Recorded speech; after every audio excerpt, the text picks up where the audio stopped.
Nandito nga ako sa galaan kasama yung mga kaibigan ko. Syempre mare, nandito rin yung 5 anak ng sugar daddy ko. Ayun nga, tangay-tangay niya lahat para makapag-bonding sila. Mukhang bibili sila ng vitamins para sa mga manok na panabong niya. Shoot mare, dinaig pa yung mga anak.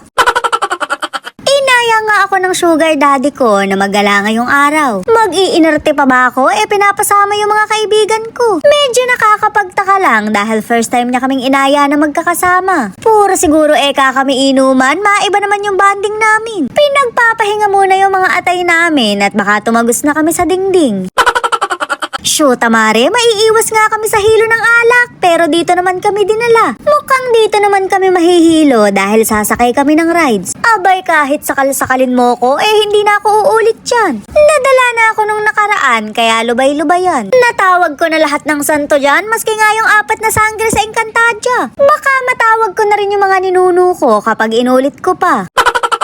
Kompleto nga rin yung mga bata, kaya hindi ako maganda o gaga. Magpapapicture daw sila kay Coco Melon, kaya sinamahan ko na. Shoot mare, wala ba si Coco Martin dito para makapagpapicture din yung mga ina? Sila lang ang masasaya, kawawa naman yung mga ina. Hindi kasi namin naabutan si Coco Melon dahil iba yung napanood namin noon. Kaya siguro kami puro ungol dahil Mr. Bean ang pinapanood namin noon.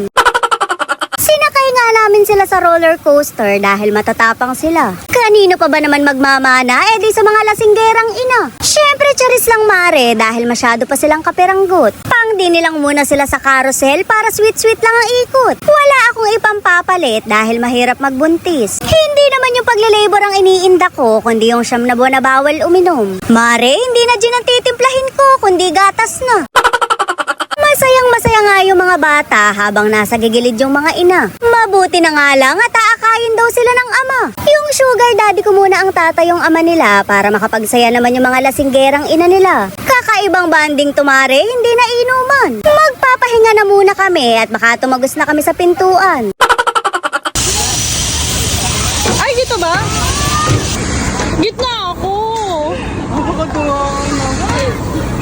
Dini nga kami sasakay para magising kami sa katotohanan. I-check namin mare kung mga tao pa ba kami. Baka kasi humihinga na lang kami pero wala na kaming pakiramdam. Dini mare, makakaramdam na talaga kami. Kita naman siguro sa pagmumukha ko dahil ibig ko na nga lang maging hotdog sa ref. Gagi! Ay!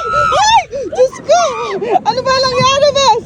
Shoot mare, nakakalula pala rin Nagsasyado nga ang takot ko pero vlog is life pa rin. Dinadala kami sa ere pero bigla na lang iiwan. Mare, para pa lang yung ex mo, nakabod ka na lang iniwan. Wala man lang paramdam, maniningil ka lang naman ng utang.